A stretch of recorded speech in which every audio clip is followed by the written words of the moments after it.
ആറന്മുളയിലേക്ക് നമുക്ക് ഒരിക്കൽ കൂടി പോകാം. അമൽ തെരമ്പറമ്പിൽ ആറന്മുളയിൽ നിന്നും തത്സമയ വിവരങ്ങൾ നൽകുന്നുണ്ട്. അമൽ, നേരത്തെ അമലിലേക്ക് വരുമ്പോൾ MLA ഇടപെട്ട് അവിടെ ഒറ്റപ്പെട്ടു പോയ ആളുകളെ, അത് വളർത്തു മൃഗങ്ങളെ ഉൾപ്പെടെ ക്യാമ്പുകളിലേക്ക് കൊണ്ടുപോകുന്ന കാഴ്ചകളാണ് ഇപ്പോൾ നമ്മൾ കണ്ടുകൊണ്ടിരിക്കുന്നത്. ഇപ്പോഴത്തെ സ്ഥിതി എന്താണ്? വെള്ളം ഇറങ്ങുന്നുണ്ടോ? മഴ പെയ്യാനുള്ള സാധ്യതയോ മറ്റെന്തെങ്കിലും മുന്നറിയിപ്പുകൾ ജില്ലാ ഭരണകൂടത്തിന്റെ ഭാഗത്തു നിന്നും പത്തനംതിട്ടയിൽ ആറന്മുളയിൽ പ്രത്യേകിച്ച് നൽകുന്നുണ്ടോ? അമൽ,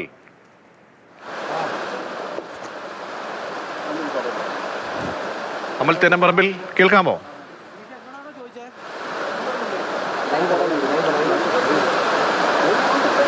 കേൾക്കാം. ഇപ്പോൾ നമ്മൾ ഈ രക്ഷാപ്രവർത്തനത്തിനായി എത്തിയ അവർക്കൊപ്പം വന്നതാണ്. കുറച്ച് ആടുകളെയൊക്കെ നമ്മൾ നേരത്തെ കയറുന്നത് കാണിച്ചിരുന്നു. പക്ഷേ ചെറിയൊരു പ്രശ്നമുണ്ട്. നമ്മൾ വന്ന വള്ളം അങ്ങ് ചെറുതായി കംപ്ലൈൻ്റ് ആയിട്ടുണ്ട്. അപ്പോൾ ഇവിടുന്ന് ഇതിപ്പോൾ അവർ റെഡിയാക്കാനുള്ള പണിയൊക്കെ നോക്കുന്നു.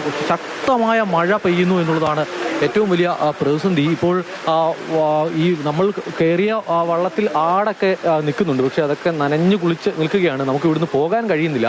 ഇതിപ്പോൾ ഒരിടത്ത് പെട്ടുപോയ അവസ്ഥയിൽ നിൽക്കുകയാണ്. തൊട്ടപ്പുറത്തെ വീട്ടിൽ രണ്ടുപേരുണ്ട് എന്നുള്ളതാണ് ഇവിടെയുള്ള ആളുകൾ പറയുന്നത്. അപ്പോൾ നമുക്ക് ഇവിടുന്നും പുറത്തേക്ക് എത്തേണ്ടതുണ്ട്.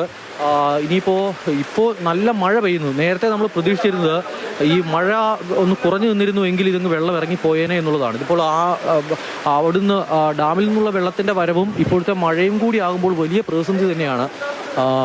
അബിൻ നമുക്കൊപ്പം ഈ ആടുകളെയൊക്കെ രക്ഷിക്കാനായി വന്നിരുന്നു. അപ്പോൾ അബിനും നമ്മളുമൊക്കെ ഒരിടത്ത് പെട്ടുകിടക്കുന്ന അവസ്ഥയിലാണ്. ഇവിടെ നിന്ന് പുറത്തേക്ക് പോകേണ്ടതുണ്ട്. ഇതിപ്പോൾ നല്ല മഴയാണ്. ഇതിപ്പം ഈ മഴ പെയ്തിരുന്ന പ്രശ്നമാണ്. അല്ല, അതായത് മഴ കുറയണം എന്നുള്ളതാണ് നമ്മൾ ആഗ്രഹിക്കുന്നത്. അതിൻ്റെ കാരണം എന്താണെന്ന് വെച്ചാൽ ഈ വെള്ളം സെറ്റിൽ ചെയ്യണമെന്നുണ്ടെങ്കിൽ മഴ കുറയണം. കാരണം ഇനി വരാൻ പോകുന്ന ഡാമിലെ വെള്ളവും കൂടെ ചേർന്ന് അത് സെറ്റിൽ ചെയ്യണമെങ്കിൽ മഴ കുറയണം. പക്ഷെ അത് മഴ കുറയുന്നില്ല എന്നുള്ളതാണ് യാഥാർത്ഥ്യം. അപ്പോൾ ആ സാഹചര്യത്തെ നേരിടാൻ നമ്മൾ തയ്യാറാകണം എന്നുള്ളതാണ്. നമ്മൾ നേരത്തെ വന്നതിലും കൂടുതൽ വെള്ളം ആയിട്ടുണ്ട് അല്ലേ? അല്ല, അതാണ് ഞാൻ ആദ്യം പറഞ്ഞില്ലെന്നല്ലോ, ഒരു 1.5-2 അടി വെള്ളം അത് ഉയരാനുള്ള സാധ്യതയുണ്ട്. അതിൻ്റെ കാരണം ഈ ഡാമിൽ നിന്നുള്ള വെള്ളം വരുന്നതാണ്. അപ്പോൾ അത് നമ്മൾ പ്രതീക്ഷിച്ചിരുന്നതാണ്. പക്ഷെ അതിന് ശേഷമുള്ള മഴ നമ്മൾ പ്രതീക്ഷിക്കുന്നില്ല. ആ മഴയും കൂടെ വന്നാൽ എങ്ങനെയാകുമെന്നുള്ളത് നമുക്ക് ഒന്നുകൂടെ നോക്കേണ്ടതാണ്. നമ്മൾ ഈ ആടിനെ രക്ഷിക്കാനാണ് വന്നത്. ആ ചേട്ടനാണ് പൊന്നുപോലെ നോക്കുന്ന ആടാ. അത് നിന്ന് വിറയ്ക്കുന്നു. നല്ല നന്നായി നനഞ്ഞെന്ന് തോന്നുന്നു. ആ ചേട്ടൻ അവിടേക്ക് പോയി തോന്നില്ലേ? തീർച്ചയായിട്ടും അദ്ദേഹത്തിൻ്റെ ബാക്കി ആടുകളെ അദ്ദേഹം അവിടെ കെട്ടിയേക്കുവാണ്. അദ്ദേഹം ആ ആടുകളെ നോക്കാൻ പോയതാണ്. ഇനിയിപ്പോൾ ഇത് നമ്മൾ ഉടനെ നമുക്ക് ഇത് ഓവർഫ്ലോ ആയതാണ്. പരിഹരിച്ചുകൊണ്ട് നേരെ ചെന്ന് അടുത്ത ആളുകളെ രക്ഷിക്കാനുള്ള റെസ്ക്യൂ പ്രവർത്തനത്തിലായിട്ട് കിടക്കേണ്ടതുണ്ട് നമ്മൾ. എന്തായാലും ഈ മഴ വീണ്ടും പെയ്യുന്നു എന്നുള്ളത് ഒരു പ്രശ്നം തന്നെയായി നിൽക്കുന്നു. നല്ല മഴയായിരുന്നു. ഇപ്പോൾ ഞങ്ങളുടെ മാധ്യമപ്രവർത്തകൻ അമൽ തെരമ്പറമ്പിൽ ദൃശ്യങ്ങൾ നൽകുമ്പോൾ ആ ജലത്തിന്റെ തോത് നമുക്ക് കാണാൻ കഴിയുന്നുണ്ട്. നേരത്തെ കണ്ടതിനും അപ്പുറത്തേക്ക് ഉയരുന്നുണ്ട് ജലനിരപ്പ്.